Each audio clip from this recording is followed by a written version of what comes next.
Hello students, good morning. Chemical bonding में आज मैं जो टॉपिक पढ़ना है उसका नाम है formal charge. Formal charge means, formal means होता पार्टली। बच्चों एक्चुअली जनरली जो group of atoms that is at molecules या आयन, पॉलीएटॉमिक मॉलिक्यूल्स या पॉलीएटॉमिक आयन्स हम कह सकते हैं। ऐसे मॉलिक्यूल जिसमें एक से ज़्यादा एटम है या ऐसे आयन जिसमें एक से ज़्यादा एटम है, उनमें एक्चुअली जो निगेटिव पॉजिटिव चार्ज होता है वो टोटल निगेटिव पॉजिटिव चार्ज हम एक साथ कलेक्ट करके हम लिखते हैं। लेकिन अगर वो जो निगेटिव पॉजिटिव चार्ज है उसको अगर इंडिविजुअली एटम पे अगर हम डिफाइन करें, इंडिविजुअली एटम पे हमें साइन करें, तो इंडिविजुअल एटम का जो चार्ज होता है उसको हम लोग बोलते हैं फॉर्मल चार्ज। जैसे मान लो मेरे पास अमोनियम आयन है।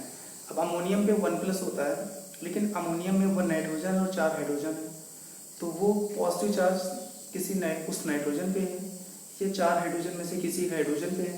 अगर उसको हम डिफाइन करें, साइन करें, that is known as formal charge. Clear? तो today's topic is formal charge.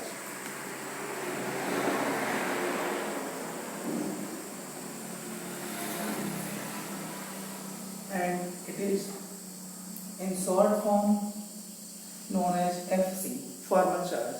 Firstly, I would like to define formal charge. Then I will tell you the formula calculation of formal charge. Then we will take some examples for formal charge. Clear? So, definition of this, that is formal charge. In case of polyatomic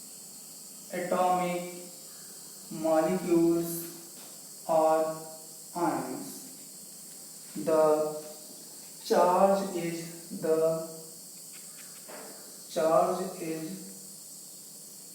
assigned as whole, but when this charge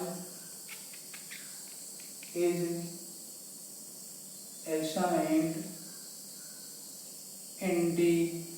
assigned on individual atoms, then it is known as formal charge. Okay students, in case of polyatomic molecules or polyatomic ions, molecules are ions which contain more than one atom. The charge is assigned as whole, एक साथ collect कर देते हैं। But when this charge is assigned on individual atom, अगर उसी charge को हम individual atom पे असाइन करें, मेंशन करें, then it is known as formal charge. Now I am going to define formula for the calculation of formal charge in any molecule or ions. Clear? Formal charge. Formal charge, that is FC V minus L minus half into S. ये बच्चों formal charge का formula है, V minus L minus half into S. अब ये V L S की meaning देख लेते हैं। Total valence electrons in atom. जिस एटम की फॉर्मल चार्ज फाइंड करना है उस एटम के वैलेंस इलेक्ट्रॉन कितने होते हैं वो हमें लिखने हैं। L number of electrons in lone pair. L means होता है number of electrons in lone pair, and you know very well that one lone pair contains 2 electrons. Therefore, if one lone pair is present, then the value of L will be 2, not 1. If 2 lone pair is present, then the value of L will be 4. Clear? L means total electrons in lone pair, not number of lone pair. Total electrons in lone pair. S number of shared electrons. Number of shared electrons. One covalent bond is equals to 2 shared electron. Two covalent bond is equals to 4 shared electron, and 4 covalent bond is equals to 8 shared electrons. उस atom ने जितने भी covalent bond form कर रखा है उसको 2 से multiply कर दोगे, नंबर ऑफ शेयर्ड इलेक्ट्रॉन्स आ जाएंगे। Clear students? तो अब हम लोग कुछ इनके एग्जाम्पल कर लेते हैं। एग्जाम्पल नंबर 1,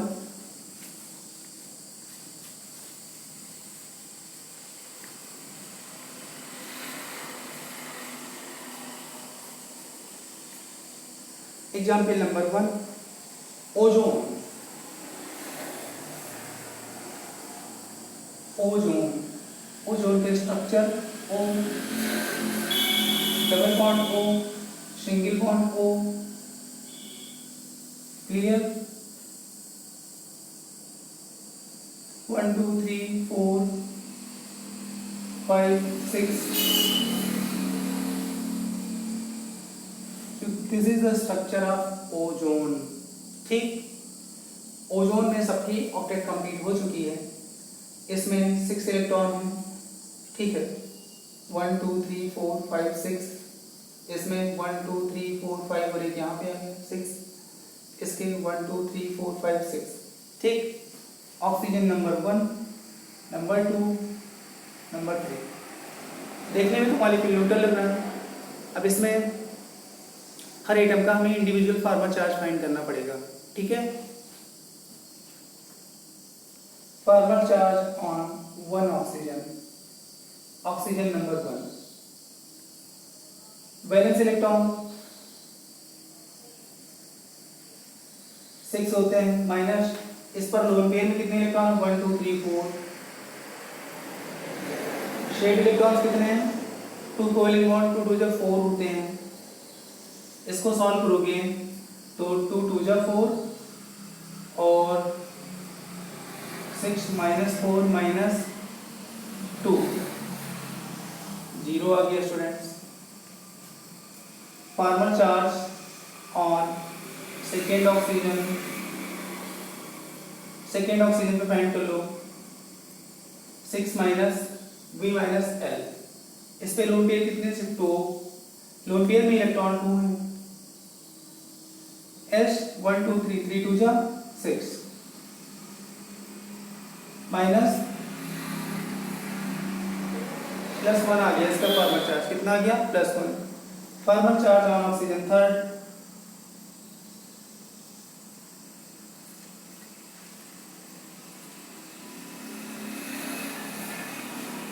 वैलेंस इलेक्ट्रॉन तो 6 ही होता है, V - L। L यहाँ पे कितने हैं, 1 2 3 4 5 6। शेड इलेक्ट्रॉन कितने हैं, 2, 6 और 1 7 हो गया, तो यहाँ पे आंसर कितना आ गया, -1 आ गया। Formal charge 0, formal charge +1, formal charge -1। अगर कोई भी मॉलिक्यूल न्यूट्रल है तो उसमें इंडिविजुअल एटम का जो चार्ज है उसका सम भी क्या होता है, 0 होता है। अगर 0 नहीं है तो आपकी कैलकुलेशन रॉन्ग है, 0 आ गया तो सही है। ओजोन मॉलिक्यूल न्यूट्रल होता है, 0 है, 0 +1 -1, सबका सम 0 आ रहा है, नहीं आ रहा है, इसका मतलब ये हमारा क्या है, करेक्ट है। अगला एग्जाम्पल देख लेते हैं, एग्जाम्पल नंबर नेक्स्ट।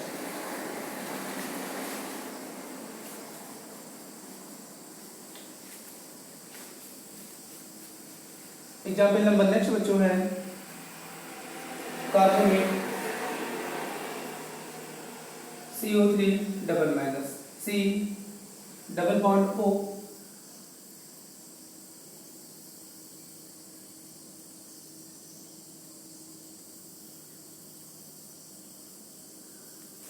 ठीक है।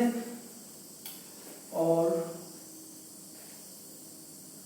इस पे -2 है, -2 मीन्स 1 2 3 4 5 6 और 7,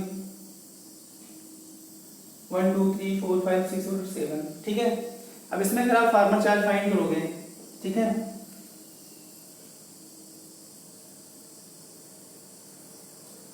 वन टू थ्री फोर, इन दोनों में से किसी को फार्मल चार्ज फाइंड करोगे सेम आएगा।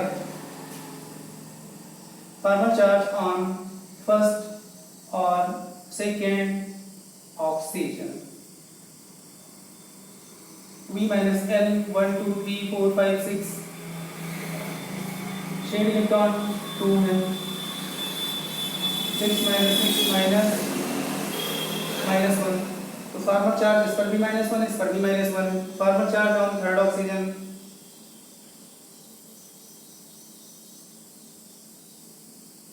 थर्ड ऑक्सीजन पे 1 2 3 4, शेड इलेक्ट्रॉन 4 आ गए, 6 - 4 -2 दैट इज 0, कितना आ गया, 0। Formal charge on carbon valence electron 4 -0 -half, shared electron 1 2 3 4 2 8, इसका भी क्या आ गया 0 आ गया। ठीक, अगर किसी भी आयन पे कोई चार्ज लगा हुआ है तो उसमें इंडिविजुअल का जो फॉर्मल चार्ज है वो फॉर्मल चार्ज का सम उसी चार्ज के बराबर होता है। यहाँ पे कार्बोनेट पे -2 है तो इस पे -1 हो गया, इस पे -1 हो गया, -1 -1 -2 हो गया। कार्बन पे 0 है और इस ऑक्सीजन पे भी 0 है तो टोटल कितना हो गया -2 हो गया। तो इस तरह अपना प्रूफ हो गया। ठीक है, फॉर्मल चार्ज का concept. Example number next.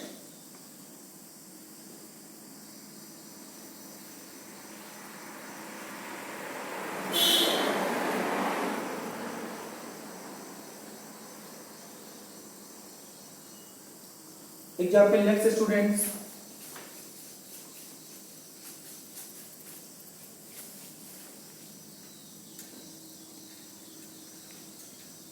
Example next note करने से पहले हमें एक पॉइंट नोट करना पड़ेगा। ठीक है, ऐसे एटम के लिए जिनके पास डी ऑर्बिटल नहीं होती है, डी सबसेल नहीं होती है, तो वो एटम जिनके पास डी सबसेल नहीं होती है वो अपने ऑक्टेट को एक्सपैंड नहीं कर सकते हैं। वो ऑक्टेट 10-12 इलेक्ट्रॉन नहीं ला सकते हैं। 8 से कम तो रखेंगे लेकिन 8 से ज़्यादा नहीं रखेंगे। अगर 8 से ज़्यादा ले लिया तो कहीं ना कहीं उनका उन्होंने स्ट्रक्चर क्या बनाया है, रॉन्ग बनाया है, क्योंकि उनकी ऑक्टेट एक्सपेंड हो नहीं सकती है। तो यहाँ पे नोट करेंगे, if an atom has no d subshell, if an atom has no d subshell then it cannot expand its octet. If an atom has no d subshell then it cannot expand its octet. अब इसमें एक example देखते हैं हम लोग। HCH positive charge आ गया, N double bond C, H single bond H, H यहाँ पे लोन पेयर आ गया। ये हमारे पास एक एग्जाम्पल है। HCH single bond N double bond C। बच्चों यहाँ पे कार्बन की वैलेंसी भी कंप्लीट है, कहीं पे कोई दिक्कत? इस कार्बन ने पहले यहाँ पे डबल बॉन्ड बना रखा तो इसकी भी ऑक्टेट कंप्लीट थी। इसकी इलेक्ट्रोनेगेटिविटी ज्यादा है इसलिए बॉन्ड ब्रेक हो गया। बॉन्ड ब्रेक होने के बाद इस पर प्लस आ गया, इस पर माइनस आ गया, ये भी सही है। ठीक है, अब हम इसकी बात करते हैं। नाइट्रोजन की इलेक्ट्रोनेगेटिविटी ज्यादा है इसलिए सही तो है। ठीक है, according to formal charge this concept is correct, but according to concept of octet rule this structure is wrong. Since nitrogen has no d subshell, it cannot expand its octet, but in this example nitrogen has expanded its octet. तो बच्चों यहाँ पे हमें इसको note लिखना पड़ेगा। According to formal charge above structure is correct. According to formal charge above structure is correct.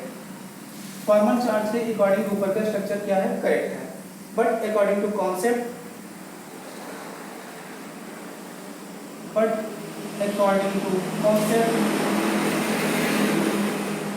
it is incorrect. It is incorrect since nitrogen has no d subshell, therefore it cannot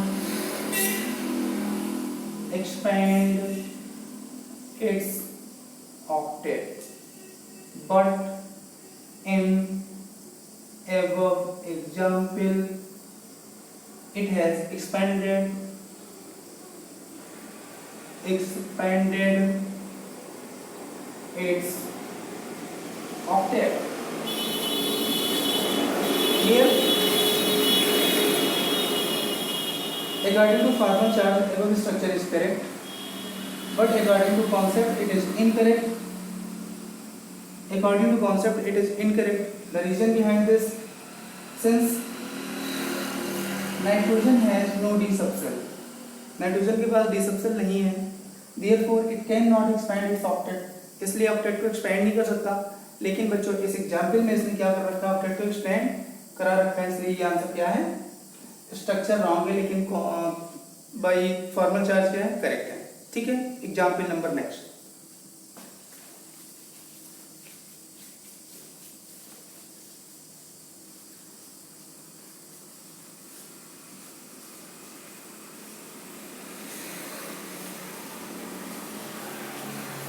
example number next, NH4+। इस पे हमें formal charge find करना है, N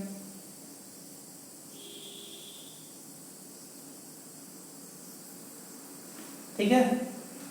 तो जितने भी hydrogen है उनके सबके यहाँ पे सिचुएशन सेम है, किसी भी हाइड्रोजन पे फॉर्मल चार्ज फाइंड कर सकते हैं। Formal charge on any hydrogen atom V minus L minus half S 1 minus 0 minus half into shared electron में, तो आंसर क्या आ गया आपका, 0 आ गया। ठीक, formal charge on nitrogen V minus L minus half shared electron 8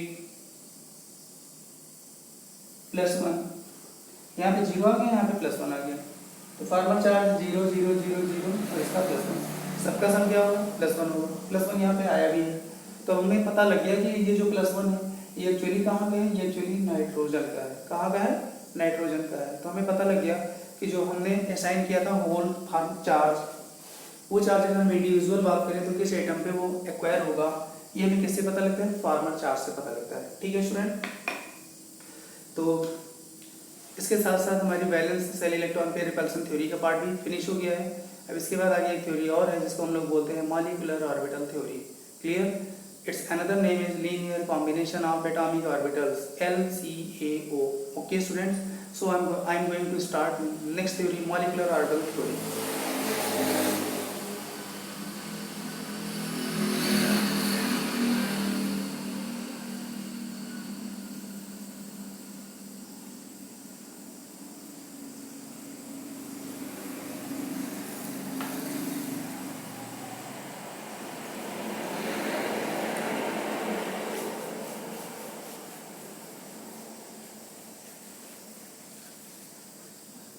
Molecular orbital theory. Molecular orbital theory, it is known as MOT. Its another name is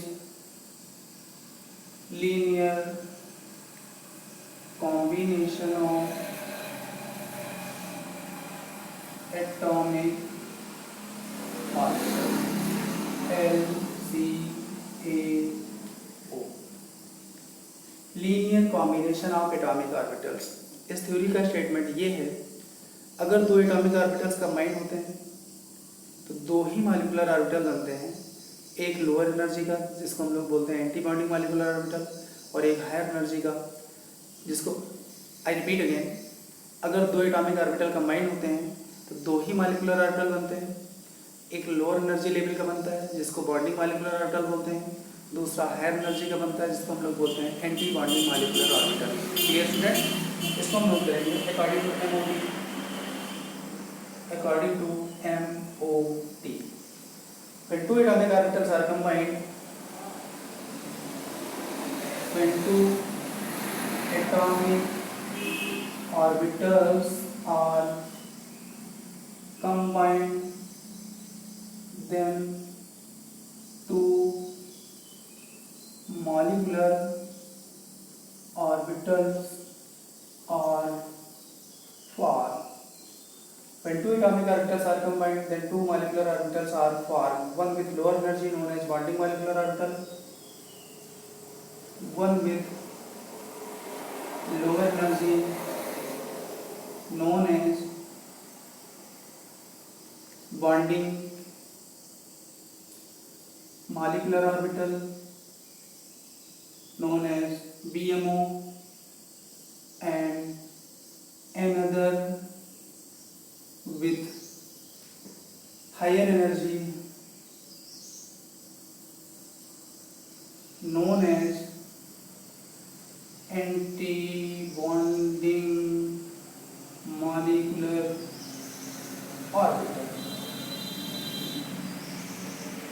A B M O. I repeat, according to molecular orbital theory, when two atomic orbitals are combined, then two molecular orbitals are formed, one with lower energy known as bonding molecular orbital BMO and another with higher energy known as anti-bonding molecular orbital. Clear? अब ये bonding molecular orbital और anti bonding molecular orbital का formation कैसे होता है, तो हम लोग फॉर्मेशन इसका देख लेते हैं। सबसे पहले formation of bonding molecular orbital.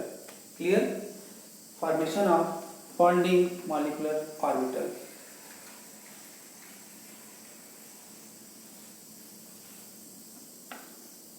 Formation of bonding molecular orbital.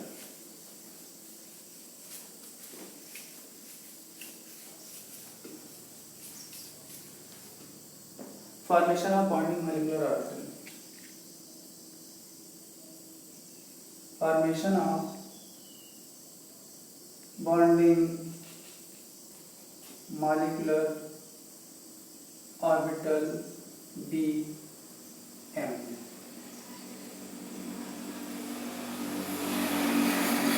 बच्चों यहाँ पे एटॉमिक ऑर्बिटल जो है, एटॉमिक ऑर्बिटल को वेव माना गया है। क्या माना गया है? वेव। तो अगर दो वेव सेम साइन की अगर जुड़ती हैं, ऐड होती हैं, ओवरलैप करती हैं, उस केस में बॉन्डिंग मॉलिक्यूलर ऑर्बिटल का फॉर्मेशन होता है। क्लियर? तो when the waves having same groups और same sign, when the waves having same groups और same sign plus or minus. When the waves having same groups of same sign of two atomic orbitals combined, of two atomic orbitals are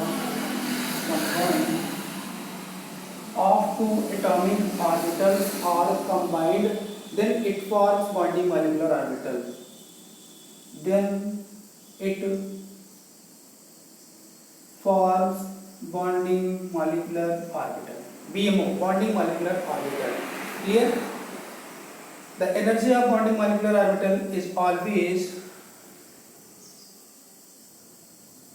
the energy of bonding molecular orbital is always less than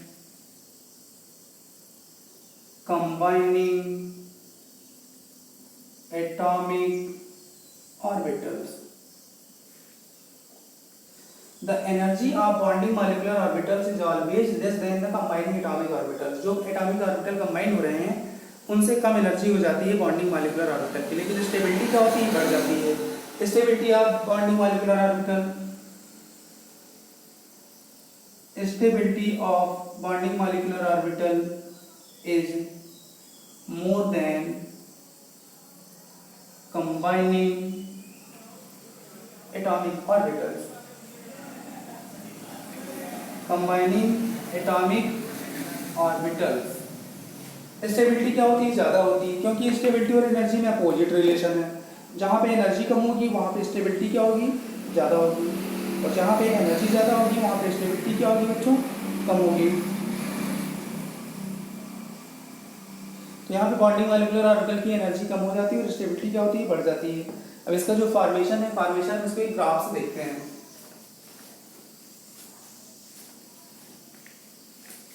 इसका formation हम लोग एक graph से देखते हैं। मान लो late an atom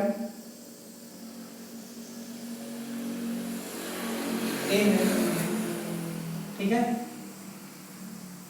और इसका जो एटॉमिक ऑर्बिटल है वो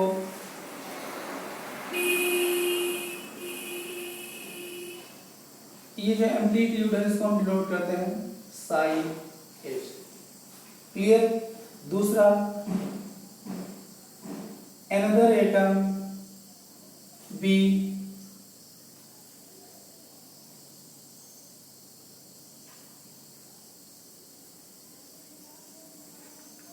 इसको कुछ हम लोग बोलेंगे साई बी।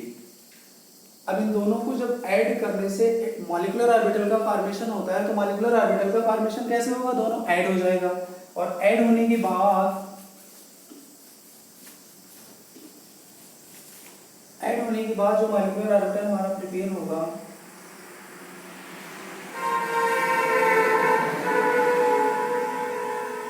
ये कुछ ऐसे दोनों ऐड हो जाएगा। ऐड होने के बाद अब इसको हम बोलेंगे साई ए प्लस साई बी, और इसको हम लोग बोलेंगे bonding molecular orbital. Bonding molecular orbital, clear. अब इसके बाद हमको बताना है एंटी बॉन्डिंग मॉलिक्यूलर ऑर्बिटल, ठीक है। तो नेक्स्ट हेडिंग सब लोग नोट कर लो, formation of anti bonding molecular orbital.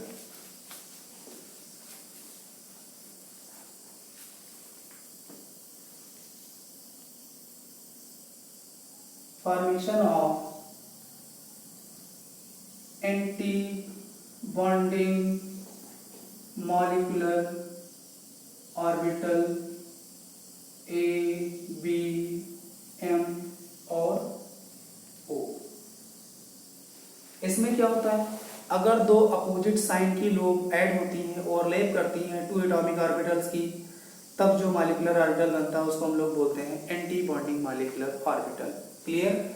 When two atomic orbitals having waves of opposite sign, when two atomic orbitals having waves of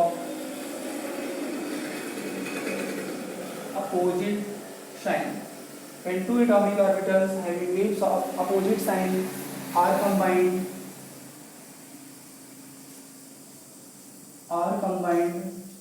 then they are subtracted, and give rise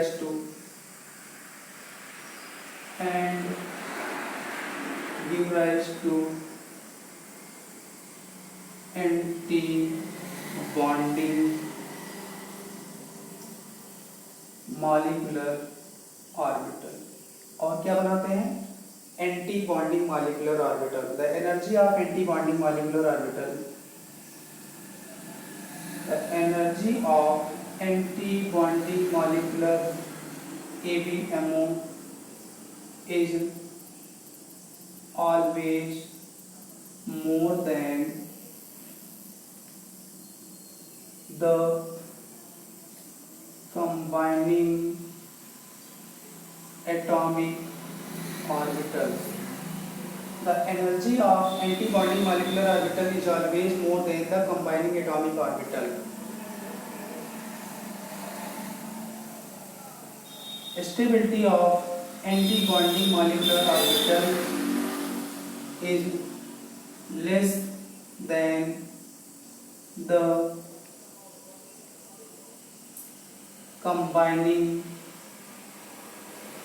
atomic orbitals। Clear students?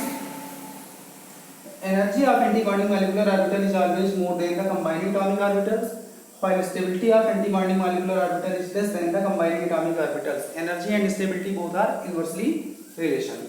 Clear? अब इसको भी मैं graph के form में इसको देख लेते हैं, formation of anti-bonding molecular orbital.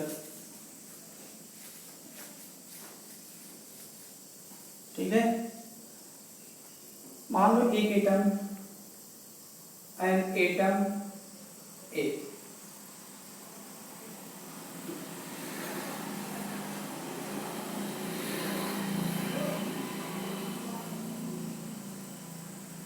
इस साइड को नाम देंगे साई ए। another atom B, इसमें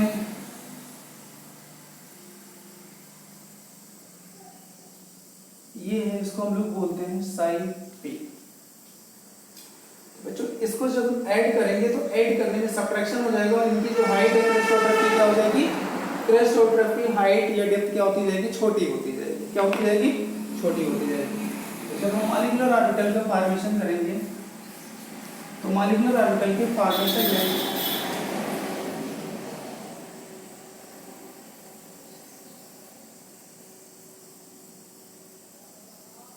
कुछ ऐसे हम लोग बना देंगे, ठीक है। और इसको हम बोलते हैं साई ए माइनस साई बी, सिर्फ उसका मॉड की बात कर रहे हैं, ठीक है। और इसको हम लोग बोलते हैं एंटी बॉन्डिंग मॉलिक्यूलर ऑर्बिटल। क्या नाम देते हैं? एंटी बॉन्डिंग मॉलिक्यूलर ऑर्बिटल, ठीक। 2 पॉइंट और नोट कर लेते हैं। Bonding molecular orbital can be represented by sigma or pi. Anti-bonding molecular orbital can be represented by sigma star or pi star. तो अगर स्टार नहीं बना है तो बॉन्डिंग मॉलिक्यूलर ऑर्बिटल, और स्टार बना हुआ है तो एंटी बॉन्डिंग मॉलिक्यूलर ऑर्बिटल है, ठीक है। इसके बाद बच्चों जो भी आगे सिग्मा और पाई बॉन्डिंग और एंटी बॉन्डिंग का जो फॉर्मेशन है उसको हम अपने नेक्स्ट वीडियो लेक्चर में पढ़ेंगे। Thank you very good.